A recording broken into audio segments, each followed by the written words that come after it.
시편 90편 10절 말씀입니다. 예, 우리 함께 합독하겠습니다. 우리 연수가 70이요 강건하면 80이라도 그 연수의 자랑은 수고와 슬픔뿐이요 신속히 가니 우리가 날아가나이다. 아멘. 예, 오늘 시편 90편 말씀은 모세의 시편입니다. 모세가 자기 고백을 하는 거죠. 우리 연수가 70이요 강건하면 80이라도 그 연수의 자랑은 수고와 슬픔뿐이요. 돌이켜보면 모세는 이 땅에서 120년을 살았습니다. 120년을 살았던 모세가 강건하면 80이라고 말했던 그 이유가 무엇일까? 여기는 이제 여러 가지 성경 신학자들의 해석이 있습니다. 모세가 애굽에서 살았을 때의 나이를 뺀, 그리고 정상적으로 하나님의 다루심과 하나님의 역사를 경험했던 연수가 80이다. 그렇게 해서 모세는 그렇게 고백했을 것이다 라는 신학자도 있고, 또 다른 부분에서는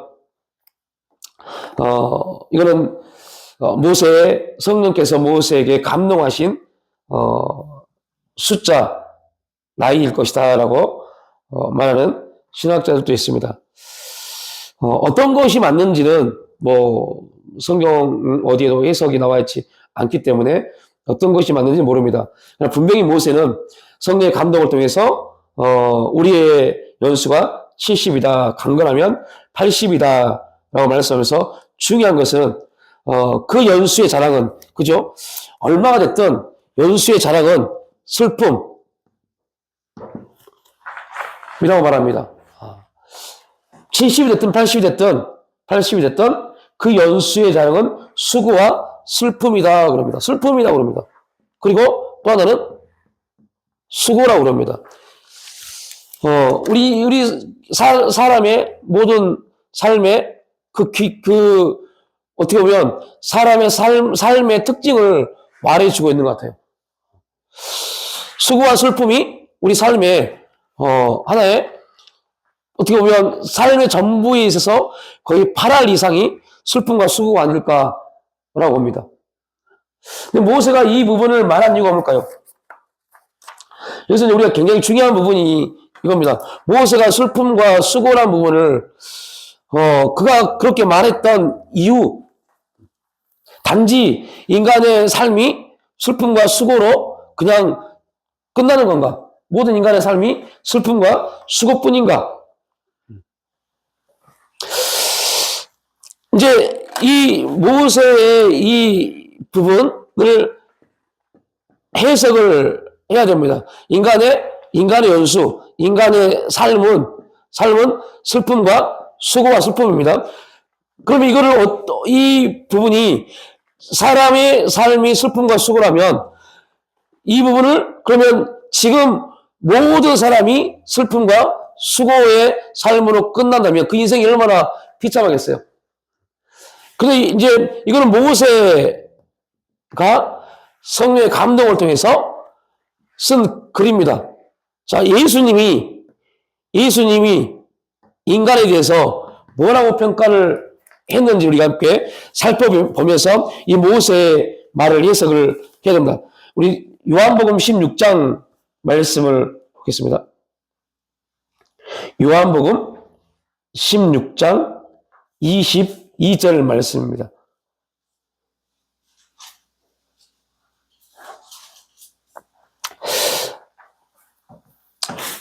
요한복음 16장 22절 말씀은 예수님이 마지막 제자들에게 이제 말씀하신 내용입니다. 우리 함께 읽어봅니다. 지금은 너희가 근심하나 내가 다시 너희를 보리니 너희 마음이 기쁠 것이요 너희 기쁨을 빼앗을 자가 없으리라 하고 말씀을 하십니다. 분명히 지금은 너희가 뭐 한다고 그래요? 지금은 너희가 근심한다. 동일한 부분을 지금 말씀하고 있죠. 예수님도 근심한다고 말합니다.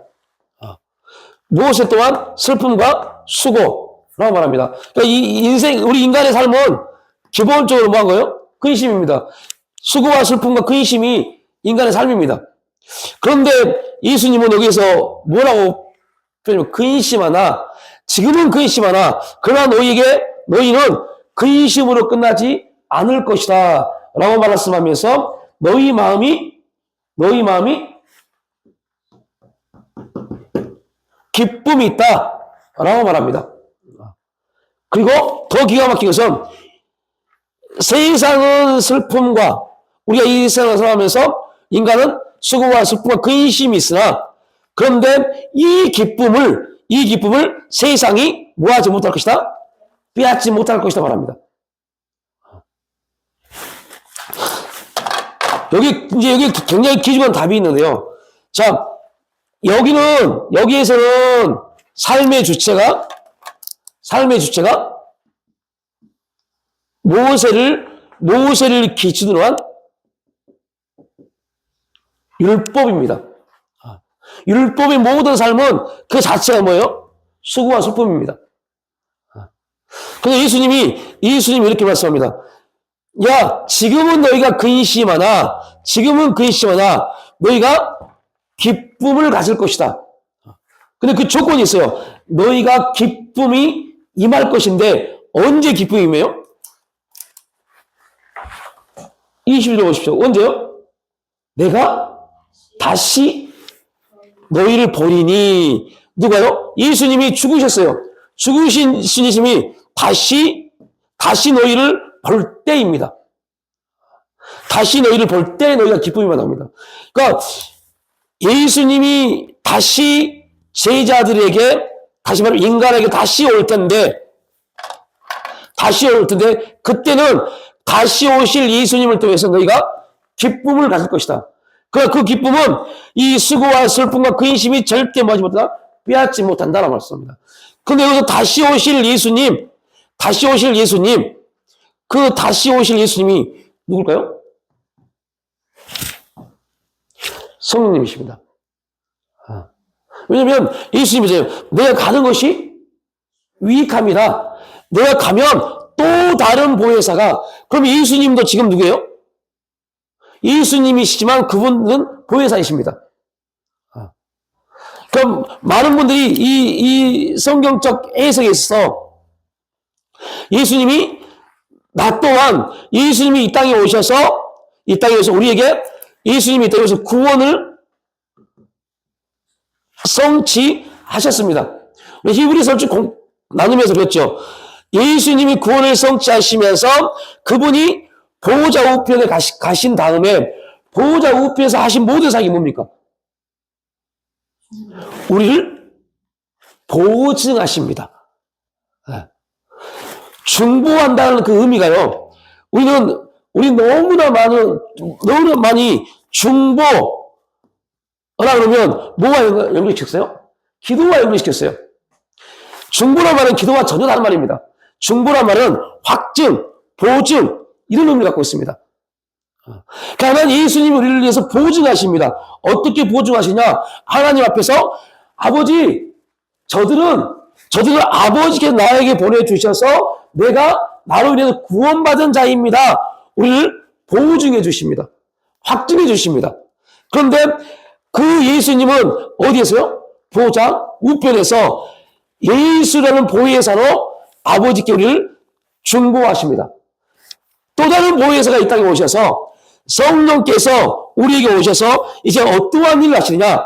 예수님이 이 땅에서 행하셨던 모든 사역을 우리에게 나타내십니다. 그래서 우리는 뭐하지 못해요? 이 기쁨을 가질 수 있습니다. 이 기쁨은 우리가 뭔가를 해서 얻은 것이 아니라 예수님이 성취하신 그 구속의 역사를 성령을 통해서 나타내신 거기 때문에 성령이 떠나지 아니하면 결코 우리는 이 근심이, 이 수고와 슬픔이 우리 기쁨을 빼앗지 못합니다. 성령이 떠나지 않냐면요. 자, 그러면 구약은, 그래서 이거를 뭐라고 그래요? 이거를 복음이라고 말합니다.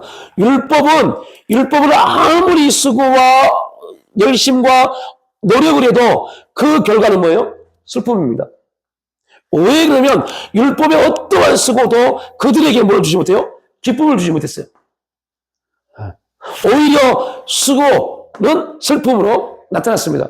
그럼 성령이 오시기 전까지, 성령이 우리에게 또 다른 보혜사가 임하기 전까지 우리는 뭐 할 수 있어요? 근심할 수 있어요. 그러니까 다시 우리가 예수님, 또 다른 보혜사 성령을 만나게 되면 근심에서 벗어나 기쁨을 가질 텐데, 이 기쁨은 이 근심을 갖고 있는 세상이 절대로 빼앗지 못한다 말합니다. 자, 이게 이제 우리 신학의 인간론입니다, 인간론. 인간은 그 자체로 아담의 후손으로 태어난 인간은 누구나 이 세상에서 수고합니다. 수고를 하는 목적이 뭐예요? 수고를 하는 목적은 우리 삶에 유익을 주기 위한 목적입니다. 그래서 예수님이 아담이 범죄하고 나서 하나님이 아담에게 했던 말이 잖아요. 네가 수고하여야 먹을 양식이 생길 것이다. 그러니까 수고합니다. 우리가 먹고 마시는 일 때문에 수고하는데 그 수고의 모든 결과는 슬픔입니다. 그래서 여러분, 이 세상의 어떠한 수고도 우리에게는 근심을, 슬픔을 해결해 주지 못합니다. 반드시 하나님의 성령이 임해야 되는데, 하나님의 성령이 임했다는 말은 다른 말로 표현하면 우리는 이 세상 사람이 아니라 하나님 나라의 시민권인 자라는 확신하는 겁니다. 자, 그래서 이 부분은 율법인데, 그래서 율법은 우리가 아무리 신앙생활을 열심히 해도 율법의 결국은 슬픔입니다. 근심입니다. 왜요? 구원이었기 때문에. 그러나 예수님을 통해서 우리는 이제 구원받았고, 구원받은 자들에게 또 다른 성령이 와서 기쁨, 예수님이 주시고자 하는, 예수님을 통해서 하나님 우리에게 나타내시고자 하는 삶이 기쁨입니다. 이거를 갈라디아서 2장에서는 성령의 열매 중에 희락이란 말로 표현합니다. 그래서 성령의 열매 첫 번째가 뭐예요? 사랑이죠. 그 다음에 뭐예요? 희락입니다. 하나님의 성령이 임해서 성령을 통해서 우리에게 나타나는 두 번째 열매가 희락입니다.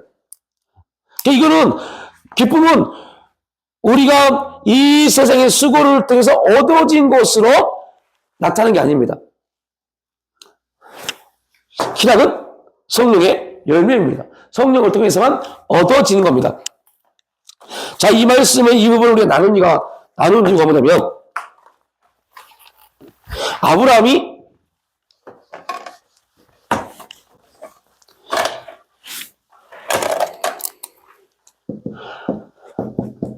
창세기 15장에서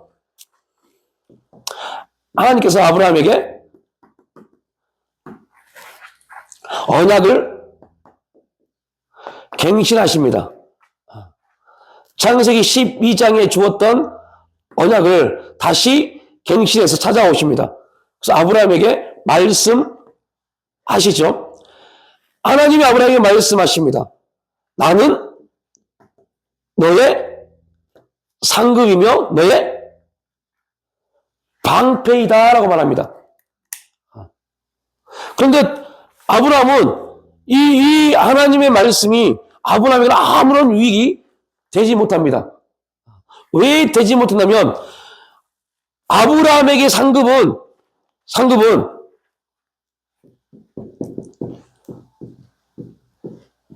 상속자입니다. 자녀입니다.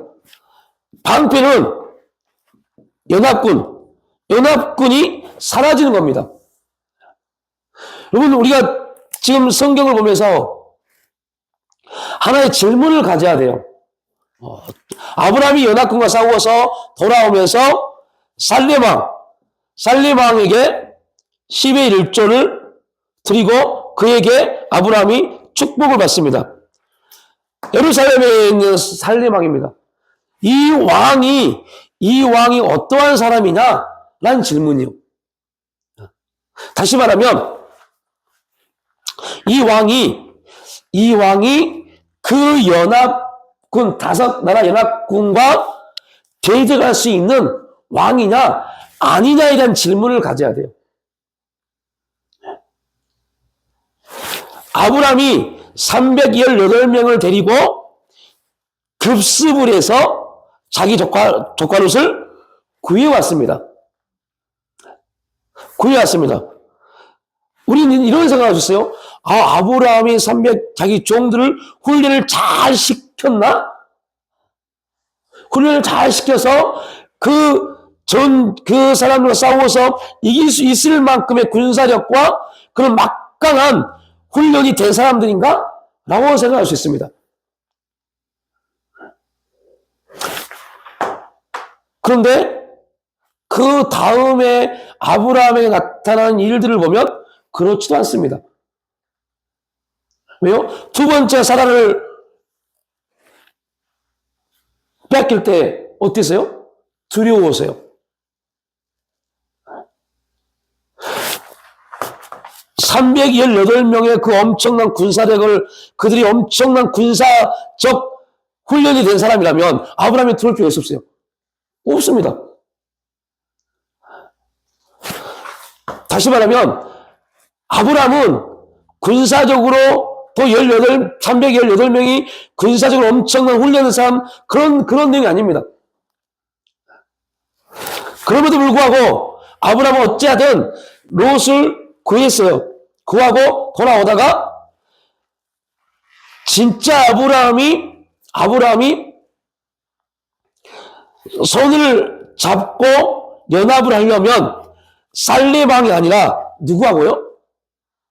소돔 왕과 연합을 했어야 돼요. 그나마 가나안 5 부족들과 싸워서 대등한 위치에 있는 사람이 소돔 땅의 왕이기 때문에요. 굉장히 부유한 나라였고 굉장히 많은 사람들이 왕래했던 곳, 그런 곳은 군사력이 강한 동네입니다. 그래야 되는데 아브라함은 그들과 상종하지 않고 돌아오면서 살렘을 만났어요. 자, 이거는 좀 제가 우리에게 적용시켜서 말씀하면 좀 쉬워집니다. 그리고 축복을 다 받고 왔어요. 왔는데 그래도 아브라함에게는 해결받지 못한 게 있어요. 그게 뭐냐면 아까 말했던 나는 자손이 없는 거. 또 하나는 뭐예요? 저 연합군들이 다시 그들이 회복하고 쳐들어오면 나는 어떻게 이길 수 있지? 자기가 보니까 이 살렘왕은 그 예루살렘 지역에 작은 부족의 하나의 왕밖에 안 보여요.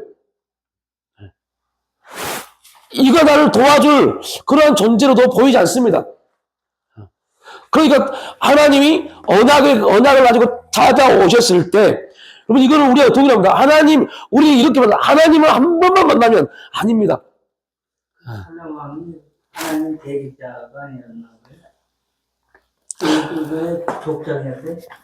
예, 그때는 다 부족했기 때문에요. 살렘 왕이 그 다른 연합국 나라 부족 국가에 비해서 그렇게 군사력이 있고 그런 부분들이 없었을 겁니다. 이유는 만약에 그렇게 있었다면, 그렇게 강한 어떤 군사력이나 그러한 부분이 있었다면 아브라함이 창세기 15장에서 두려움에 대한 부분을 갖지 않았을 겁니다. 그리고 하나님도 내가 너의 방패다라고 말씀하지 않았을 겁니다. 내가 너의 방패란 말은 무슨 말이에요? 내가 너를 보호해줄게. 너를 보호할 사람은 나야. 라는 의미입니다. 자, 그런데 다시 들어보면 아브라함이 이 부분을 가지고 있을 때 하나님의 언약을 갱신하기 위해서 찾아오셨을 때, 말씀하셨을 때 그 말씀이 우리를 강한 어떤 믿음을 반응하게 만드는 그러한 말씀으로 오시지 않는 거죠. 되게 어떻게 보면 하나님은 확실하지만 우리의 믿음이 확실한 하나님을 담을 만큼의 훈련되지 못했기 때문에 우리가 하나님의 말씀을 걸어오실 때 애매모호해집니다. 이걸 순종을 내가 할 수 있을까? 내가 과연 이렇게 이 부분에서 내가 과연 이 말씀대로 따라 행할 수 있을까? 라는 애매모호한 이치에 우리가 빠져버립니다. 그렇게 될 수밖에 없는 이유가 뭐냐면 아브라함을 통해서 볼 수 있는 것은 하나님이 언약의 말씀을 갖고 찾아오셨을 때 아브라함은 아직 그 말씀을 들을 때 어디에 있어요? 육신적인 두려움을 가지고 있었습니다. 그 육신적인 두려움으로 자신을 보니까 지금 아브라함에게서 가장 필요한 것은 내 죄를 이을 아들이었어요. 그래서 어떤 성경신학자들은 아브라함이 굳이 조카 롯을 구하러 갔던 그 이유가 뭐냐라고 볼 때 어차피 자기의 우선은 누구밖에 없어요? 롯이요. 네. 그래서 데리고 온 겁니다. 그런데 하나님이 데리고 왔는데 하나님이 아마 창세기 14장에는 정확히 남았지 않지만 하나님께서 아브라함에게 롯은 아니다 라는 그런 어떤 메시지를 준 것 같아요. 그래서 어떻게 하냐면 창세기 15장에서는 이렇게 말합니다. 롯이 아니라 우리 집에 있는 종을 말합니다. 엘리에셀이 내 우손입니다 라고 말해버립니다. 그 전까지는 누구였는데요? 롯이었는데요. 자, 그러니까 아브라함에게 있어서는 지금 가장 중요한 게 나는 지금 아들이 자녀가 필요하고 내 대를 이을 자녀가 필요하고 또 분명히 하나님이 그렇게 나를 부르셨을 때 내 자녀를 통해서라고 말씀하셨기 때문에 그 자녀가 있어야 되고 또 하나는 연합군과 싸워서 이길 만큼의 강한 군사력이 있어야 됩니다. 근데 지금 둘 다 없습니다. 둘 다 없습니다. 그래 나는 두렵고 난 떨립니다. 내가 여기서 죽게 되면 나는 후손이 끝나는 것뿐만 아니라 하나님이 나에게 말씀하셨던 그 모든 것이 다 거짓이 됩니다. 우리가 하나님과 원망하고 불평할 때 제일 많이 말하는 게 이겁니다. 지금 하나님 역사해 주지 않으면 하나님 거짓말쟁이 돼요 라는 것이요. 지금 하나님 역사해 주지 않으면 세상 사람들이 야 하나님 믿고 목사가 되면 뭐하냐 삶이 엉망이고 삶에 그렇게 어렵게 살고 뭐 다른 것도 없는 것 같은데 이렇게 비웃습니다. 그래서 우리는 그러한 걸 가지고 하나님께 이렇게 말합니다. 하나님이 지금 역사해 주지 않으면 세상 사람들이 나를 비웃고 조롱하면서 하나님을 비웃고 조롱하는 것과 동일한 부분이 됩니다. 그래서 지금 역사해 주셔야 돼요. 이게 아브라함의 모습입니다. 근데 하나님은 우리의 환경과 상황 속에서 기도하는 그 기도의 내용을 들으신 것이 아니라 그걸 들으신 게 아니라 하나님이 우리에게 약속하셨던 그 약속에만 관심이 있습니다. 근데 여기 놀라운 비밀이 하나 있어요. 왜 우리가 기도해야 되냐면요. 우리는 우리의 상황과 환경에 매여서 하나님 앞에 이 환경과 상황을 해결해 주세요라고 기도하는데 하나님은 전혀 엉뚱한 것을 들으십니다. 엉뚱한 것을 들으십니다. 그래서 우리가 우리 영이 기도하는 소리를 들어야 돼요. 우리가 기도하는 소리가 아니라 우리가 방언하는 소리가 아니라 내 안에서 들려지는 소리가 들려져야 돼요. 이것이 통변일 수 있지만 저는 통변이 아니라고 봅니다. 내 영이 기도하는 소리를 들어야 돼요. 이건 다음에 다음 하지만 아무튼 기회가 되면 이 부분을 조금 더 나누겠습니다. 내 영이 기도하는 소리를 들어야 돼요. 내가 기도하는 소리가 아니라 내 영이 기도하는 소리요. 자, 그러니까 우리는 우리 환경과 상황을 놓고 우리의 의식은 내 환경과 상황만 봅니다. 이것밖에 못 봅니다. 우리의 의식은요. 그래서 이걸 놓고 기도합니다. 하나님, 당신이 내게 지를 주지 않아서 나는 자녀가 없습니다. 이렇게 아브라함이 말하잖아요.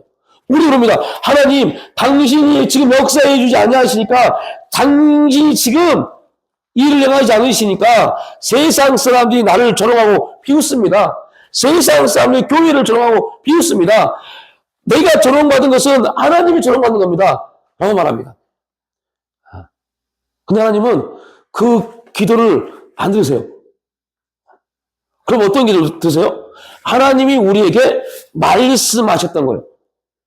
하나님이 아브라함에게 하셨던 약속이 뭡니까? 창세기 12장 다 외우셨죠? 우리 계속 함께 선포하자고 했는데 창세기 12장 2절 말씀이 그겁니다. 내가 너로 큰 민족을 이루고 내게 복을 주어 내 이름을 창대하게 하느니 너는 복이 될지라 라고 말씀합니다. 내가 너로 큰 민족을 이루고 근데 지금 아브라함이 씨가 있어요? 없어요? 없어요. 아브라함이 씨가 없어요. 그 민족을 이루려면 아들이 있어야 되는데. 근데 놀라운 것은 하나님은 그 말씀으로 옵니다. 이게 언약의 갱신입니다. 언약의 갱신이란 말이 1차적으로 주었던 언약을 다시 그에게 뭐한다? 말씀한다. 자, 기억나십니까? 고린도 교회가 교회적으로 굉장히 큰 문제가 있었어요. 바울이 그 소식을 듣고 고린도 교회에 편지를 보냅니다. 그 바울의 편지는 고린도 교회의 문제를 해결할 내용이었어요. 그런데 그 해답이 뭐였어요? 기억 안 나세요? 오늘 우리가 올해 4월달인가 5월달 했는데 너희가 들었던 것을 다시 생각나게 한다 였어요. 생각나게 한 겁니다. 바울이 가르치던 복음을 다시 생각나게 하는 것이 고린도 전후서입니다. 복음은 다시 생각나게 하는 겁니다. 많은 사람들이 옵니다. 어떤 말하면 다 알아요. 저도 알아요. 저도 다 알아요. 이거 아는 거 아무것도 중요하지 않습니다. 100개를 다 안다고 해도 그것이 내 삶 가운데 실제가 되지 않으면 그건 다 아무 상관없습니다. 그래서 우리는 이렇게 말합니다. 저도 알아요. 그만 말하세요. 아브라함이 지금 딱 그겁니다. 저도 알아요. 아는데 그런데 당신이 나에게 씨를 안 줬기 때문에 당신이 잘못된 거 아닙니까? 라고 말씀합니다. 자, 다시 돌아오면 언약의 갱신이 바로 그겁니다. 창세기 12장에 약속하였던 그 약속을 가지고 와서 아브라함에게 지금 두렵고 떨림 가운데 있는 아브라함에게 말씀합니다. 그러니까 아브라함이 듣고 있죠. 당신이 씨를 안 줬기 때문에 내 문제가 아닙니다. 라고 말합니다. 그러니까 하나님이 아브라함을 어떻게 했다고요? 데리고 나갑니다. 밖으로 데리고 나가서 하늘을 바라봐라 그럽니다. 하늘을 바라봐라. 하늘을 바라보라. 하늘을 바라봤더니 하늘에 뭐가 보여요? 별들이 보여요. 수많은 별들이 보여요. 그리고 물어봅니다. 이 별을 셀 수 있니? 라고 물어봅니다. 내가 이 창세기 12장 2절 말씀을 이루기 위해서 이렇게 해줄게 라고 말합니다. 놀라운 것은 이 사건을 딱 보고 아브라함이 뭐라고 말합니까? 성경은 아브라함이 믿으니 라고 말합니다. 이게 뭐라고요? 하늘의 별을 보는 게 뭐라고요? 근데 우리가 주일에 나눴죠? 이거는 엄청난 큰 사건입니다. 근데 그게 마을에 아니고 낮에 보였다는데 그게 묻지 않고는 그렇지. 이거 왜 엄청난 사건이냐면 하나님이 어떠한 사건을 기록할 때 몇 번 자연의 이치를 거스려서 큰 기적을 나타내는 일이 몇 가지였어요. 여호수아에게 나타냈던 일들, 히스기야 왕에게 나타냈던 일들이요. 뭔지 아시죠? 자, 다시 말합니다. 하늘의 별을 봐라! 라고 할 때 사람들은 그냥 너무 당연하게 생각합니다. 당연하게 그때가 언제였겠지? 밤이었겠지. 별은 언제 있으니까요? 밤에 있으니까 밤이 맞겠지. 라고 너무 당연하게 그렇게 받아들이고 그냥 성경이 이럴 때도 아브라함이 밤에 그렇게 했겠지. 라고 말합니다. 그게 우리의 일차적 성경 해석의 하나님의 기이한 역사의 일차적 실패입니다. 분명 하나님은 자연의 이치적 사건을 통해서 우리에게 말씀을 걸어오십니다. 그러니까 우리의 생각과 사고를 완전히 뜯어 고치는 데 있어서 생각과 사고를 완전히 뜯어 고치는 데 있어서 가장 중요한 하나님의 기적은요, 자연의 순리를 완전히 역행합니다. 유대인들이 가장 많이 예수를 믿게 됐던 일이 언제였을까요? 성경에 기록되어 있습니다. 나사로가 죽었다 살아났을 때요. 나사로가 죽었다 살아났을 때 많은 유대인들이 믿었더라라고 나왔습니다. 왜 그 사건이 일어났어요? 죽은 자가 살아났기 때문에. 그는 자연의 순리와 완전히 역행한 겁니다. 물이 포도주 되는 기적, 표적을 통해서 제자들은 예수님의 하나님 영광을 보았습니다. 자, 너무 쉽게 생각해요. 밤이었기 때문에 별이 있겠지. 전혀 아닙니다. 왜 아니냐? 팔레스타인 지역은 6시가 되면 밖을 나오지 않습니다. 왜 안 나오냐? 그들의 문화입니다. 예배를 언제 드려요? 아침, 점심, 오후예요. 마지막 예배가 오후에 드립니다. 저녁에 안 드립니다.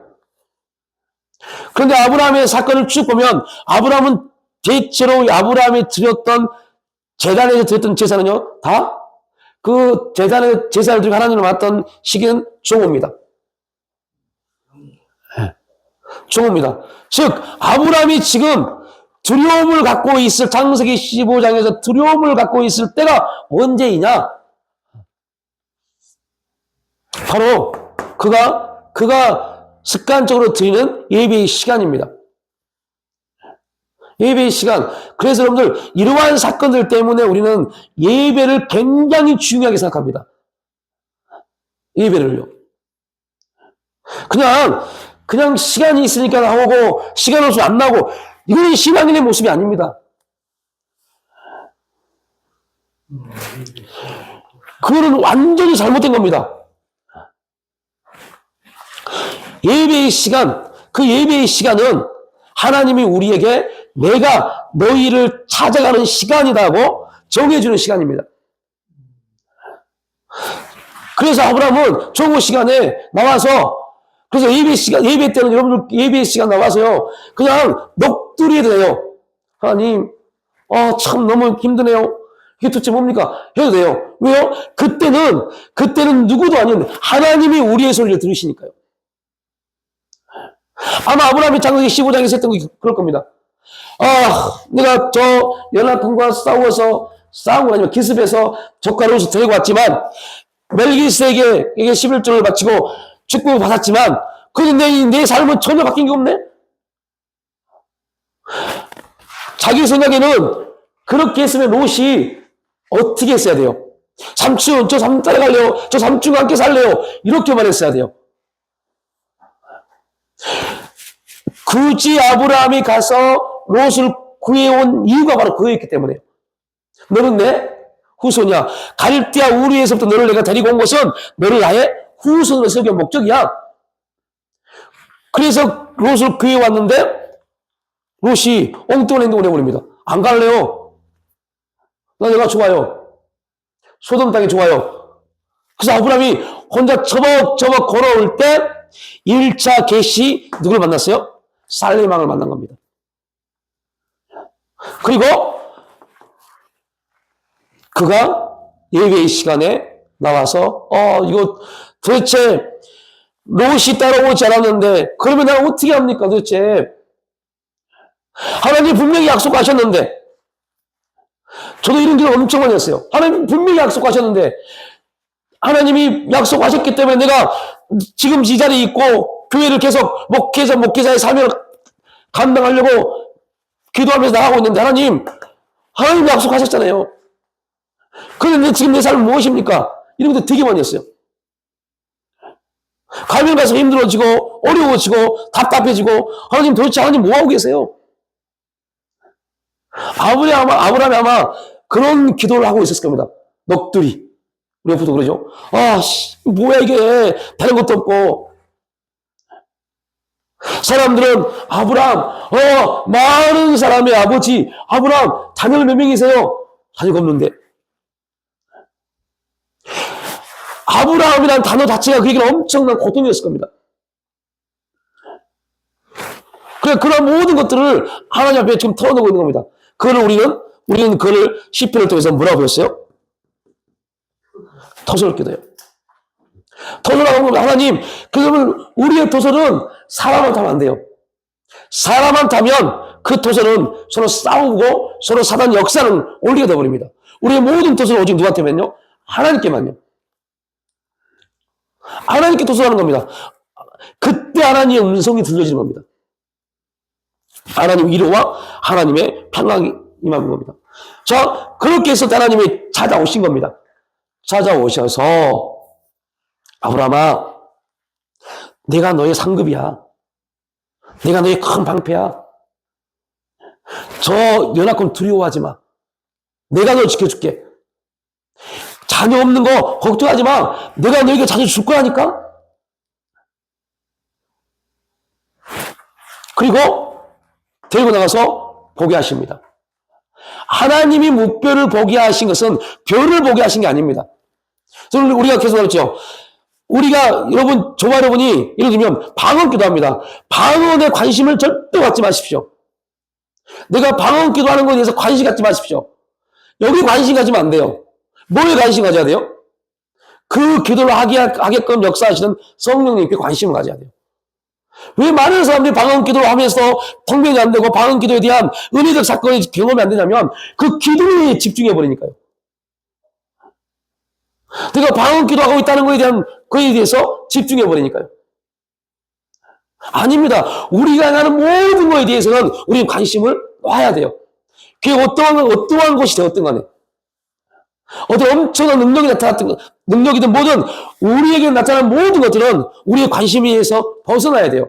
우리가 오직 관심이 뭐야 돼요? 그렇게 행하시는 성령님에게만 관심이 있어야 돼요. 목별이 중요한 게 아닙니다. 아브라함이 거기서 하나님을 믿은 것은 목별을 보고 믿은 게 아닙니다.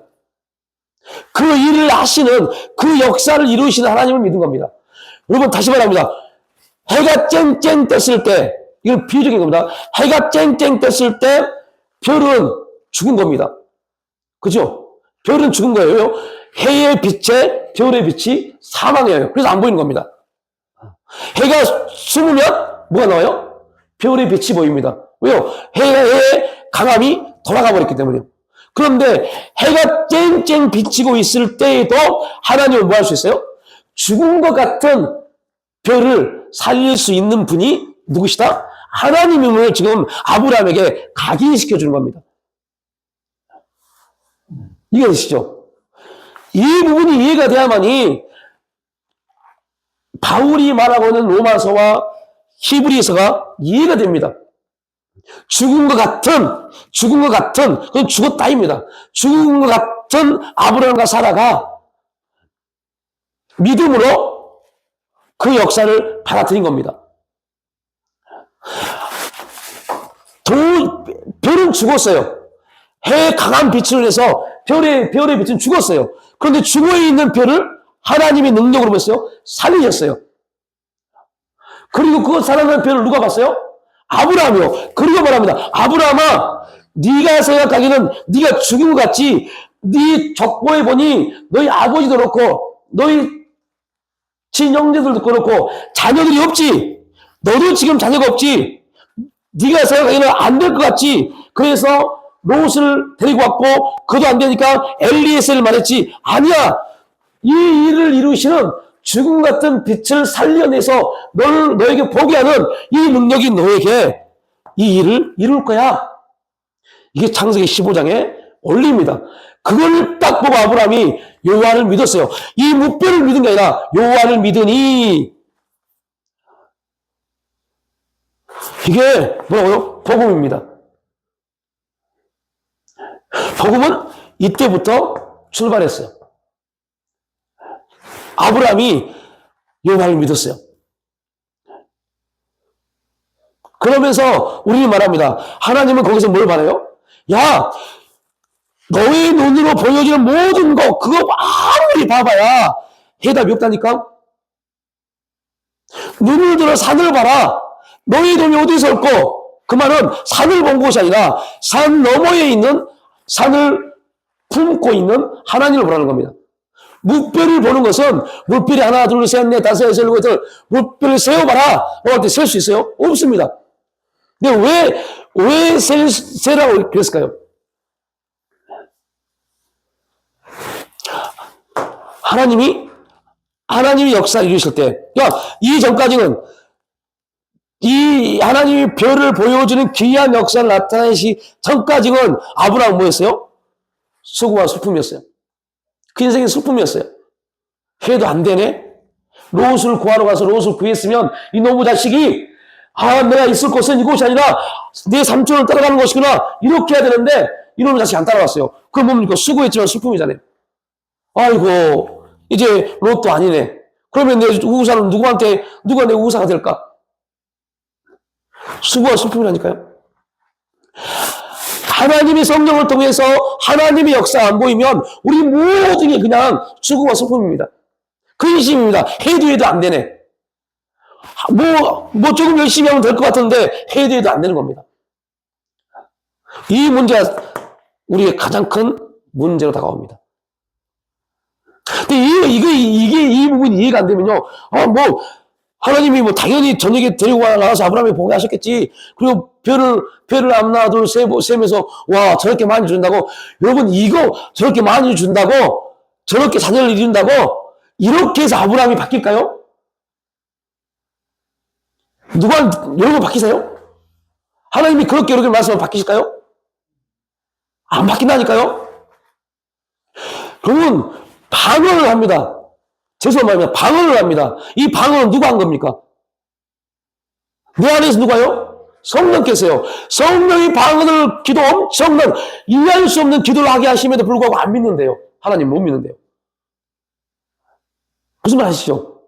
이 엄청난 방언 기도를 하고 있음에도 불구하고 하나님의 약속에 대해서 확고한 믿음도 없고 그냥 애매모호한 부분이 있는데요. 그냥 별 보여줘서 저렇게 해줄게. 믿으실까요? 그동안 얼마나 많은 하나님의 역사가 있었음에도 불구하고 아브라함이 못 믿었는데. 못 믿는다니까요? 자연의 이치에 대한 부분은 믿을 수가 없습니다. 아브라함이 눈을 열어버린 겁니다. 하나님이 아브라함의 눈을 열어서 그 하나님의 세계를 보게 해버렸어요. 죽었던 별이, 해를 통해서 죽었던 별이 아브라함의 눈에 살아있는 별로 보여져 버린 겁니다. 저는 이걸 깨닫고 저는 이걸 깨닫고요, 충격을 받았어요.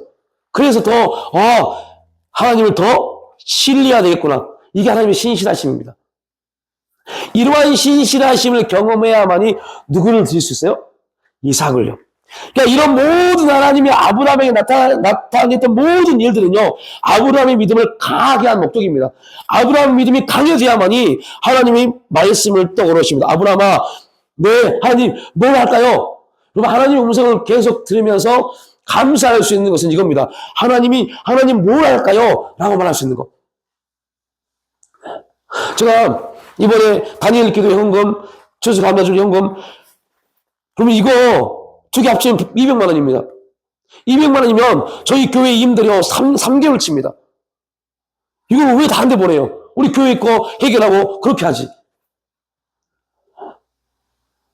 그런데 하나님, 이번 추수 감사주일 헌금 어떻게 할까요? 하나님, 다니엘 기도 헌금은요? 왜 이렇게 그러냐면 하나님이 물어보셨어요. 너 이번에 너희 교회 추수 감사주일 헌금 어떻게 할래? 다니엘 기도 헌금 어떻게 할래? 근데 더 기가 막히게 뭔지 아세요? 다니엘 기도 헌금 할 생각도 없었어요. 할 생각도 없는데 그분이 물어보시니까 이건 뭔가 있다. 뭔가 있다. 추수 감사주일 헌금, 저는 솔직히 그 헌금에 대해서 어떻게 할까 고민도 안 했어요. 근데 그분이 어떻게 할래? 라고 물어보실 때, 이거는 또 뭔가 있구나. 그래서, 교단으로 하나님, 어떻게 하기를 원하십니까? 어떻게 할까요? 하나님과 교제, 하나님 음성을 듣고 우리가 그 훈련이 되어지면, 그다음부터 하나님 물어보시면, 어떻게 할까요? 가로 바뀝니다, 이제. 그 전까지는 이런 훈련이 돼요. 하나님, 왜 나에게 이런 환경을 주셨습니까? 왜 이런 아픔과 이런 고통을 주셨습니까? 왜 이런 부분에 기도가 되어져야 돼요? 이거는 왜요? 이 훈련을 통해서 하나님이 주권자가 되고 우리는 그 주권자를 따르는 자가 되는 하나님의 섭리를 바라보는 훈련입니다. 그 왜라는 훈련이 좀 되어지면 그 다음부터 하나님이 먼저 찾아오십니다. 그럼 우리는 거기서 어떻게 수동에서 능동으로 바뀌는 신앙이 됩니다. 하나님 아브라함을 찾아오셨어요. 아브라함아, 네 하나님, 이번에 또 뭐요? 어떻게 할까요, 하나님? 네 독자 이삭을 바쳐라. 충격입니다. 근데 아브라함 거기서 한마디 대꾸를 하지 않습니다. 이미 신앙이 바뀌어버렸어요. 이런 훈련을 통해서 신실하신 하나님, 그분이 말씀하시고 약속하시면 말씀하시고 창세기 12장 2절에 말씀하신 그 말씀을 다시 언약을 갱신하시고 또 17장에 다시 찾아오셨어요. 왜요? 15장에 이런 엄청난 역사를 경험했음에도 불구하고 하나님을 믿었음에도 불구하고 그는 어떤 문제를 받았어요?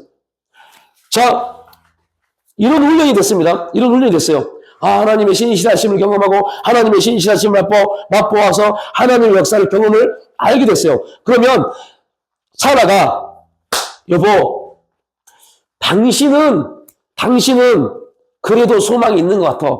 근데 내가 나를 보니 생리도 끝났고 아이를 못 낳을 것 같아요. 그래서 보니 우리의 문화, 이 고대 근동 팔레스타인의 문화에 보니 내 몸종 중에 아이를 낳으면 그 아이가 나에게 이방이 돼서 우리 아이가 됩니다. 그래서 내 몸종 중에 우리가 애굽에 갔을 때 건강한 몸종 하나 데리고 왔는데 그 몸종이라면 몸이 건강해서 든든한 아이를 낳을 수 있을 것 같습니다. 그 몸종과 동침하세요. 여러분 진짜 신실하심을 깊게 경험했다면 아브라함이 어떻게 말했어야 돼요? 무슨 말이요? 하나님은 나와 당신을 통해서 하나님은 약속하셨어. 이렇게 말했어야 돼요. 그런데 아브라함의 착각이 뭐예요? 언약을 누구만 받다 생각해요? 자기요. 왜요? 아브라함은 아직도 하나님의 신실함을 맛보았지만 아직도 어디에 두셨어요? 문화요, 문화. 삶의 문화. 삶의 문화. 그 당시 삶의 문화는 모든 게 기준이 누굽니까? 남자요. 남자가 기준이었어요. 남자는 누구하고 통과를 해서 자녀를 낳아도 그 자녀는 그 집의 자녀가 됐어요. 그게 그 당시에 문화였어요. 그리고 아브라함은 당연한 겁니다. 그래? 당신이 허락했으니 그럽시다. 가 되어버렸어요. 그러면 여기서 똑같은 게 하나 안 보이세요? 아담이요. 아담의 죄에 아담이 하와가 그랬을 때 아담이 어떻게 했어야 돼요? 안 돼요! 라고 해야 되는데 그래? 그럴까? 하고 선악과를 아담이 술 먹잖아요. 아브라함도 마찬가지입니다. 어찌하든 그래서 우리가 자칫 잘못하면 우리의 꾀와 인간의 꾀, 인간의 지혜 이 모든 것들이 연합해서 하나님의 방법, 하나님의 뜻을 이루어 드린다고 착각하는 경우가 굉장히 많아요. 아브라함도 씨는 누구시니까요? 내 씨니까 이것을 통해서 후사를 이루면 하나님 역사를 이룰 수 있다고 착각했을 겁니다. 수많은 교회들, 목회자들이, 성도들이 어떤 문제에 빠지냐면요. 그 문제에 빠집니다. 나는 그래도 하나님을 절대 떠나지 하나님 믿습니다. 하나님 믿습니다. 근데 이 세상에서 우리가 하나님의 일을 할 때는 이것도 우리가 섭취해야 되고 타협을 해도 괜찮지 않을까요? 나만 확신하면, 내 믿음만 확신하면 이런 말 굉장히 많이 합니다. 이게 얼마나 잘못됐는지를 알지를 못해요. 수단과 방법을 가리지 않고 결과가 좋으면 좋다고 착각하는 것이요. 그게 아브라함과 하갈의 문제였습니다. 뭘 경험했음에도요, 무별의 엄청난 기적을 경험했음에도 불구하고, 그 다음에 바로 이 문제에 빠집니다. 여러분, 그래서 여러분 제가 그랬어요. 어떤 기적을 경험하고, 다니엘 기도해요?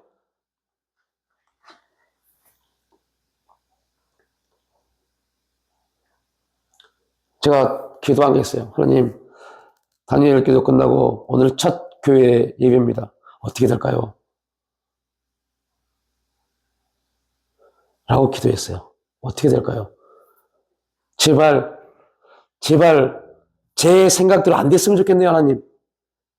라고 기도했어요.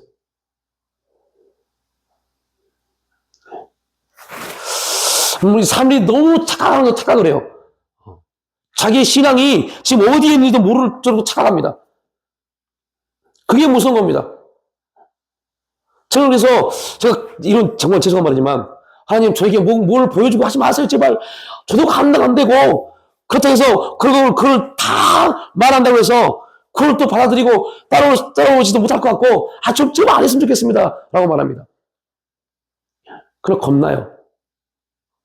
하나님 어떻게 하실지. 아무튼 이런 엄청난 기적을 경험했는데 문제는 자기 수단과 방법이 나오잖아요. 하갈이요. 그 하나님은 그때부터 하나님 뭐요? 침묵하십니다. 계속 침묵하십니다. 몇 년 동안요? 13년 동안요. 13년을 침묵하십니다. 그런데 놀라운 게 있어요. 여기서 우리가 착각하면 안 돼요. 하나님은 13년 동안 침묵하셨는데 아브라함은요 13년 동안 기뻤습니다. 누구 때문에요? 이스마엘 때문에. 이게 인간이 죄에 빠져서 죄를 통해서 들어온 그 이 세상의 기쁨들이 들어오면요 하나님 안 찾습니다. 이게 무서운 겁니다. 야, 내가 좀 열심히 하니까 뭐 되는데 우리 삶이 좀 펴지는데 이 문제에 빠져버리면요 하나님 안 찾아요. 아브라함이 딱 그 문제였어요. 북이스라엘의 아왕은 가장 폐역한 왕입니다. 근데 그때 북이스라엘은 가장 부강한 나라였어요. 우리가 착각해요. 착각이 뭐냐면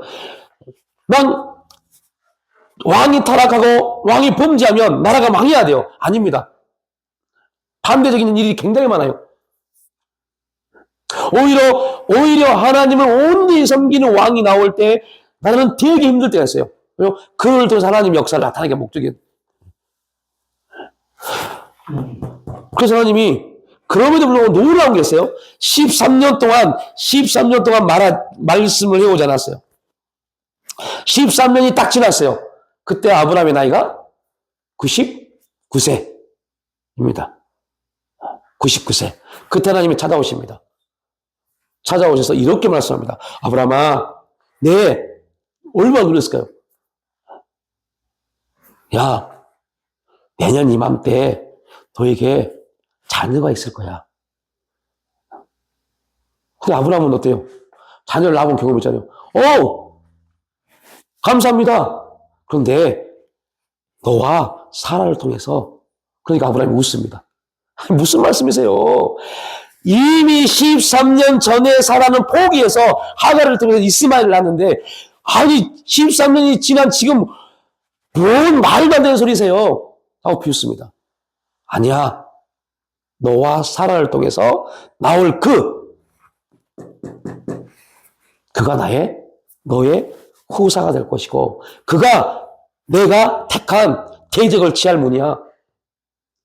그리고 또 누구를 찾아가요? 사라를 찾아갑니다. 사라를 찾아가서 사라에게 말하니까 사라가 깜짝 웃습니다. 말도 안 되는 소리 하시네. 그런데 놀라운 것은 이삭이라는 이름 뜻이 뭐예요? 웃음입니다. 이들은 지금 이들은 하나님의 음성을 듣고 이해적, 상식적, 환경적, 상황적 모든 부분에서 비웃었지만 하나님은 언약을 그대로, 하나님이 아브라함을 찾아오셔서 하는 모든 일은 다 뭐예요? 창세기 12장 2절의 언약이었어요. 다른 거 아무것도 없어요. 그냥 언약이었어요. 우리 여기서 알아야 돼요. 하나님 우리를 찾아오신 것은요, 우리가 지금 힘들어서 막 하나님 도와주세요 했기 때문에 나를 도와주려고 찾아오신 게 아닙니다. 그때 뭐 하시려고요? 하나님의 언약을 다시 한번 우리에게 각인시켜주기 위해서 찾아오신 겁니다. 그때 우리는 갖가지 은혜도 경험할 수 있고 갖가지 하나님의 역사도 다 경험할 수 있어요. 그런데 많은 사람들의 실수가 그때 받은 은혜, 이 은혜는 하나님의 언약을 이루시기 위해서 우리에게 다시 세움을 준 건데, 세움을 준 것 뿐인데, 이게 목적이 돼서 사용하는 사람들이 굉장히 많아요. 그런데 하나님은 언약의 하나님이시기 때문에 언약을 바라보고 가지 않으면 은혜를 받았고 능력이 나타나도 바로 그 다음에 뭘 줘요? 또 감당하기 힘든 어려움과 환난을 주십니다. 이유는 그걸 통해서 언약을 바라보게 하신 목적입니다. 근데 인간의 무지함은 이러한 이러한 소리를 못 들으니까 또 빠져요. 어디에요? 거기에 또 빠져가지고 한참 동안 헤맵니다. 한참 동안 헤맵니다. 또 하나님이 또 찾아오셔서 은혜라는 어떠한 것들을 만들어 가십니다. 그럼 또 은혜 받은 것처럼 막 말합니다. 그러나 그 언약을 바라보고 가지 않으면 또 하나님의 환경을 또 만드십니다. 그러면 또 그럽니다. 그래서 우리가 여러분 우리도 그런 경험하잖아요. 막 은혜 받은 것처럼 하다가 어느 순간 쭉 펴져가지고 또 언제쯤 돌아오나 또 은혜 받은 모습이 또 나타나잖아요. 이거는요, 은혜 받은 거기에 초점을 맞추면 안 돼요. 하나님이 나를 다시 세임을 주신 것은 하나님의 언약을 바라보고 가도록 하나님이 지금 또 은혜를 주셨구나. 그러면 그 은혜를 붙잡고 그것을 바라봐야 되는데 은혜 받은 거에 초점을 맞춰서 거기에 빠져버려요. 그래서 제가 여러분을 말씀드리는 게 내가 어떠한 경험을 했고 지금 은혜를 받았고 어떤 은사가 나타났고 이걸 아무것도 중요하지 않습니다. 그렇게 나에게 나타내 주신 하나님께 관심이 가야 돼요. 그래야만 거기서 이겨낼 수 있습니다. 안 그러면 이겨낼 수 없어요. 그러니까 많은 사람들이 은혜 받은 것 같은데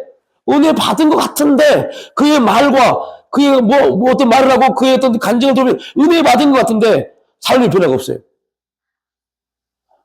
이유는 이 아브라함과 똑같은 모습입니다. 자, 결론을 지면 모세가 말합니다. 인간이 강건하면 80이다. 인간의 수명은 70인데 강건한 80인데 그런데 인간은 그의 수고는 곧 슬픔이다. 인간 아무리 강건하게 살아도 수고와 슬픔으로 끝납니다. 예수님도 동일하게 말했습니다. 야, 너희가 지금 근심할 거야. 너희가 근심할 수밖에 없어. 왜? 내가 죽으니까. 내가 너희를 떠나.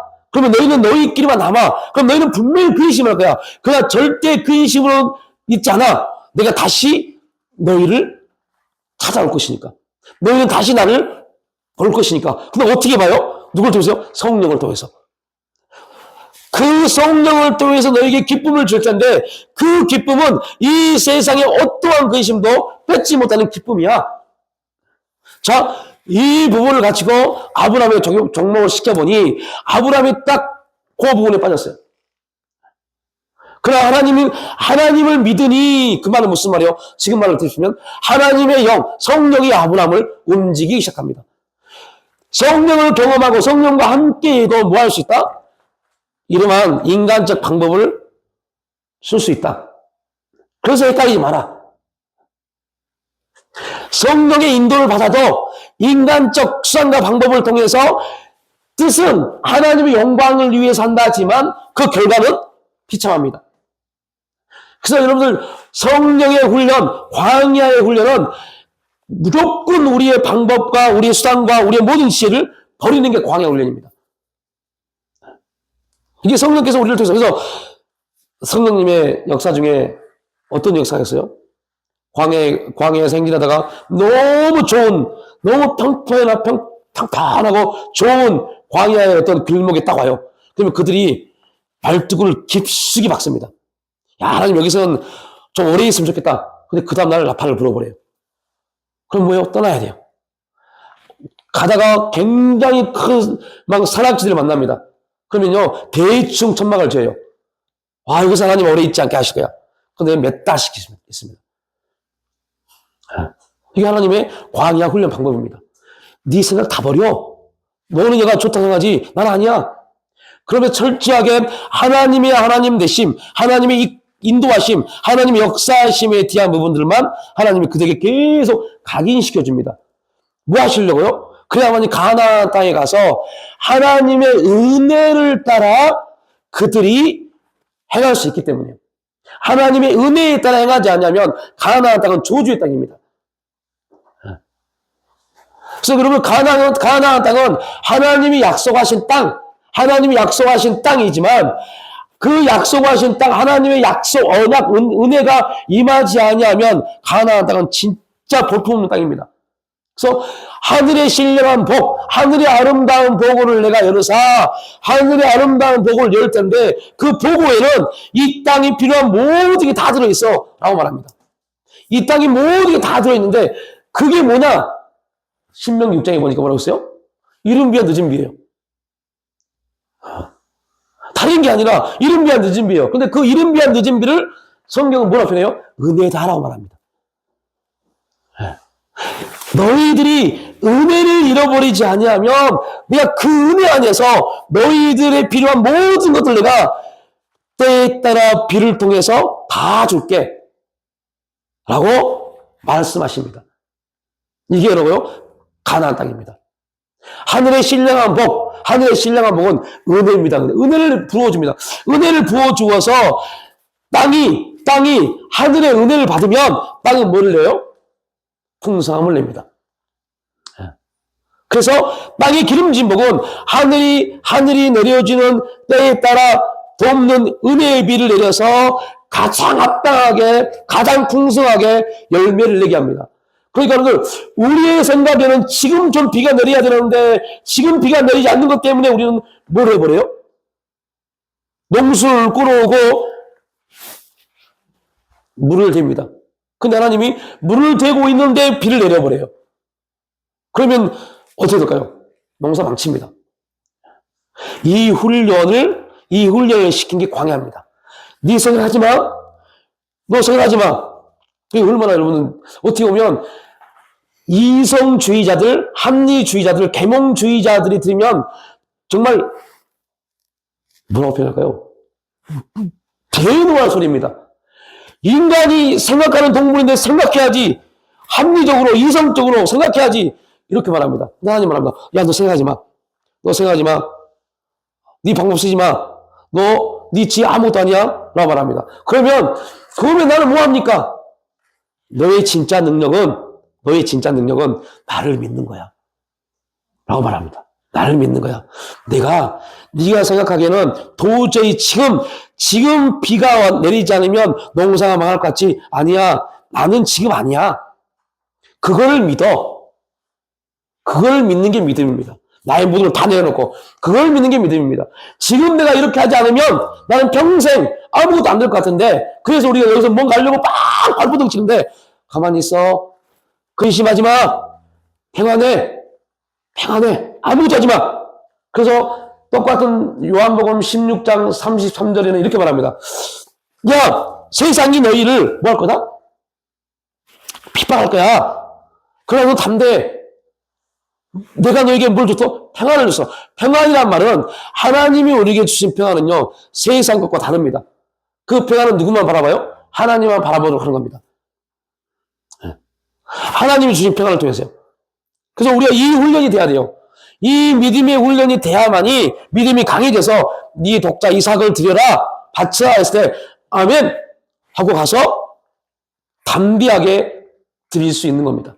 그리고 사환들에게 야 너희들 여기서 기다려.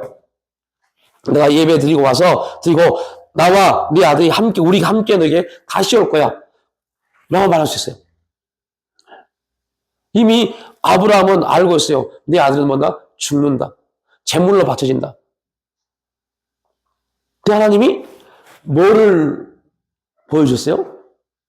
죽은 별을 해에 의해서 죽은 빛의 별이 그 해가 쨍쨍 비치는 그때도 별이 살아있는 걸 보게 하셨어요. 이러한 것도 다 경험시켜 준 다음에 봤지. 내가 너에게 누구냐를 지금 훈련시. 그래서 믿음은 그겁니다. 믿음의 훈련은요, 우리가 훈련한 믿음의 훈련은 내가 너에게 누구이냐를 각인시켜주는 훈련이 믿음의 훈련입니다. 이게 각인되어야만이 확실하게 딱 붙잡혀야만이 믿을 수 있어요. 내 생명 다 바쳐서, 생명 다 바친데, 내 생명을 바친다고 말했는데, 물질이 문제입니까? 내 시간이 문제입니까? 먹고 사는 게 문제입니까? 이거는 우리의 문제가 되면 안 돼요.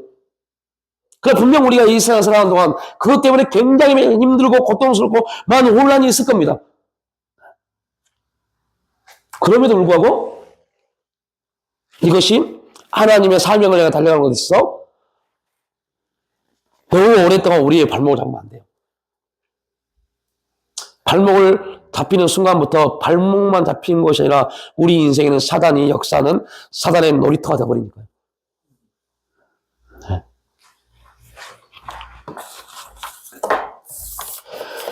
네, 오늘은 시편 90편 10절 말씀과 요한복음 16장 22절 말씀을 가지고 아브라함에 대한 내용을 살펴봤습니다. 이 부분이 이해가 돼야 돼요. 왜 이해가 돼야 되냐면 우리의 믿음의 출발은 아브라함이기 때문에 아브라함을 통해서 아브라함에게 역사했던 믿음이 예수 그리스도를 통해서 성취되었고 그리고 성령을 통해서 우리에게 그 믿음대로 역사에 갇힙니다. 아브라함이 실수한 것에서 우리 실수하고요. 아브라함이 성공한 우리 성공합니다. 그럼 우리의 실수와 성공은 누구를 통해서요? 아브라함의 표본을 통해서 계속 이루어지는 겁니다. 그래서 아브라함을 연구하고 그 아브라함의 믿음을 통해서 나타났던 아브라함의 후손들을 통해서 나타났던 수많은 사람들, 믿음의 사람들의 믿음을 통해서 각가지 우리에게 이제 적용시키는 겁니다. 정치인들 믿음의 정치인들은 누구를 봐야 돼요? 다니엘을 봐야겠죠. 다윗을 봐야겠죠. 요셉을 봐야겠죠. 그들을 통해서 믿음의 정치인들은 어떠한 삶을 어떠한 정치를 해야 되겠구나 이걸 보는 겁니다. 그런데 믿음의 정치인들이 그들을 보지 않습니다. 그러니까 엉망이 되는 겁니다. 믿음의 사람들이 각자의 위치에서 한나처럼 또한 사무엘처럼 모세처럼 제자들처럼 바울처럼 또 브리스길라 아굴라처럼 그렇게 자기의 믿음에 대해서 나는 자기가 각자 처해 있는 부분에서 그들의 믿음의 신앙인들의 모습을 연구하고 묵상하면서 만들어가는 겁니다. 우리의 믿음을. 그래야만이 거기서 우리의 믿음이 강해지는 겁니다. 순간 조금 은혜 조금 받아서 경험했다고 그런 부분은요. 그래서 저는 그런 분들 너무 많이 경험해서 그런 분들이 막 은혜 받다면요 그냥 잠잠했습니다. 이건 뭐냐? 분명해집니다.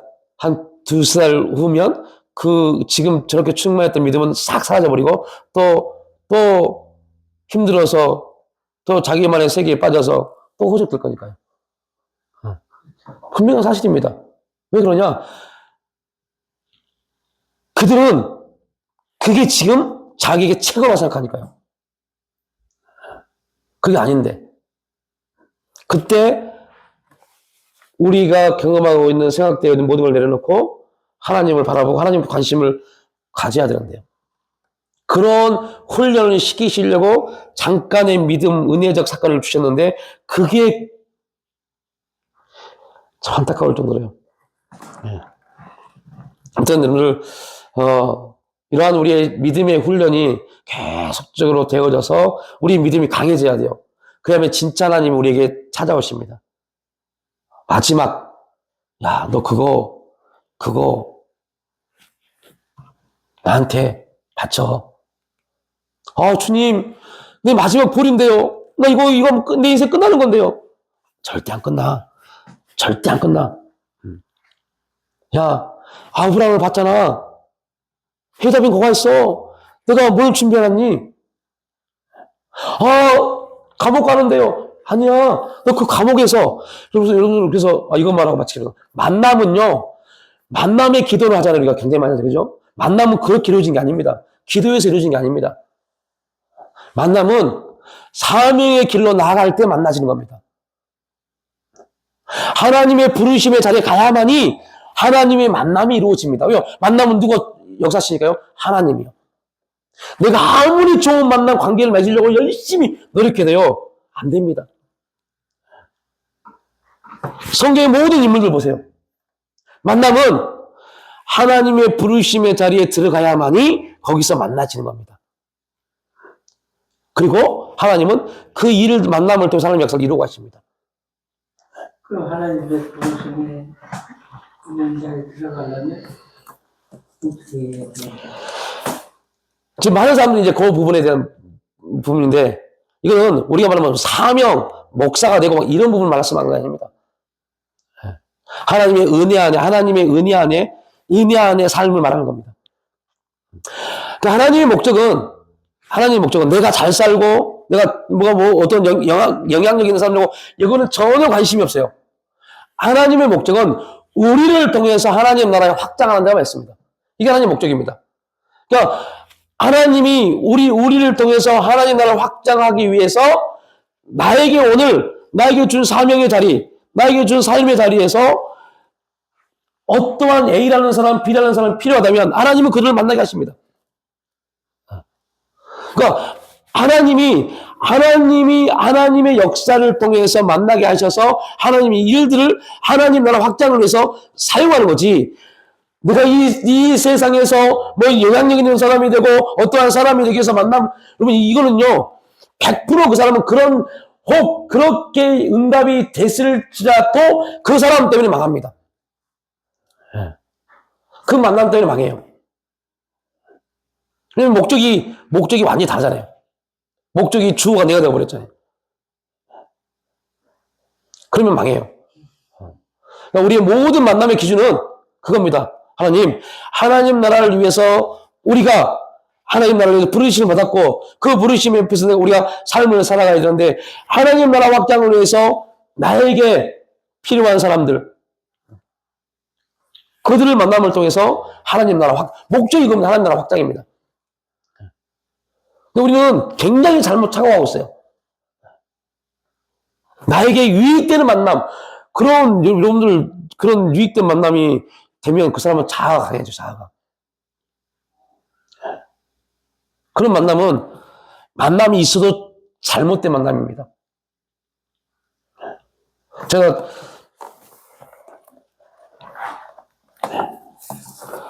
비주류에 있었기 때문에요. 비주류에 있었기 때문에 비주류에 있는 사람들은요. 주류 안에 들어가려고요.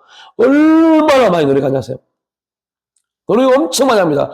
그래서 비주류에 있는 사람이 주류에 들어가려고 주류 안에 있는 사람들 막 관계를 맺고 만나요. 안 됩니다. 안 됩니다. 그런데 하나님이 역사하기 시작하니까요. 별 이상한 사람들 다 만나요. 생각하지 못했던 사람들을 만나게 해요. 하나님이 만들어 가시고 하나님의 역사입니다. 그리고 관계도 어느 정도 그 시기에 때가 딱 되면 완전히 연락을 끊게 만들어버려요. 완전히 끊게 만들어버려요. 저는, 조금 더 관계를 맺으면 조금 더 도움을 받을 수 있는데 딱 끊어버립니다. 그리고 새로운 사람을 만나서 또 새로운 삶의 역사를 만들어 가십니다. 이게 하나님의 방법입니다. 그러니까, 이러한 하나님의 역사에 가는 부분들을 우리가 성경을 통해서, 우리가 훈련을 통해서 알아지면 기도에 대한 내용들이 자꾸 바뀌어요. 자꾸 바뀌어요.